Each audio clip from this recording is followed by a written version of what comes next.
Now, whether you're trying to lose a few pounds or maintain a healthy lifestyle, it can be challenging if you don't have all the right information. But March is National Nutrition Month, and joining us this morning is Emily Williams, Director of Dietary Services at the Del Mar Center for Rehabilitation and Nursing. Good morning, Emily. Thank you so much for joining us. Good morning.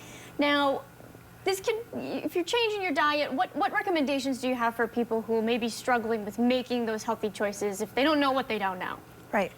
I think it's important that people really pay attention to what they're putting in their body. So when you go to the grocery store, make sure you're looking at the food label, reading what ingredients are in your food, right? So maybe if the first 3 ingredients are sugar or butter, is that really the right choice to make? So make sure you're reading the food label, how much salt is in there, how much fat, how much added sugar.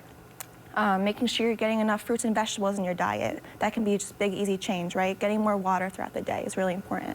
I know drinking water for me is sometimes the hardest part. It can be. You don't think about it. You don't. What are some of the dietary changes that we might see throughout our life? I imagine that somebody who's 25 years old might have a different needs than someone who's 75 or 80 years old. Definitely. Once you're over 60, you're at a higher risk for certain illnesses and diseases. So it is important to have a couple extra pounds so that actual healthy BMI is a 22 once you're over age 60. Just because once you're at that higher risk for diseases, if you do get sick, you lose your appetite, then you have that extra calorie source and reserve for your body to use once you're sick and you're not really eating as well. Also higher risk for vitamin D deficiency, just because usually you're not outside as much being active when you were younger. Also vitamin B12 is also a higher risk for deficiency when you're older. All right, and I imagine there's a lot more health risks for us as we age and we get older. There is, yes, definitely. Right. Now, social media, it plays such a big role in people's lives nowadays. There's always these diet fads, trends, things that are happening on social media.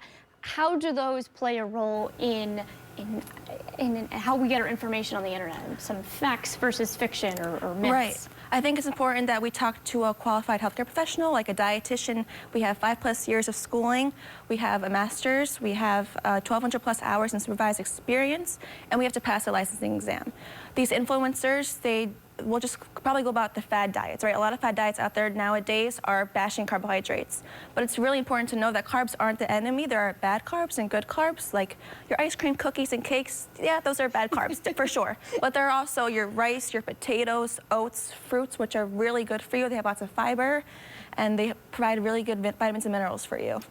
We should just pay attention to what we're doing. We don't know what we don't know. Exactly. Talk to an expert. Right. Best advice. All yes. right. Emily, thank you so much for joining us. We're going to send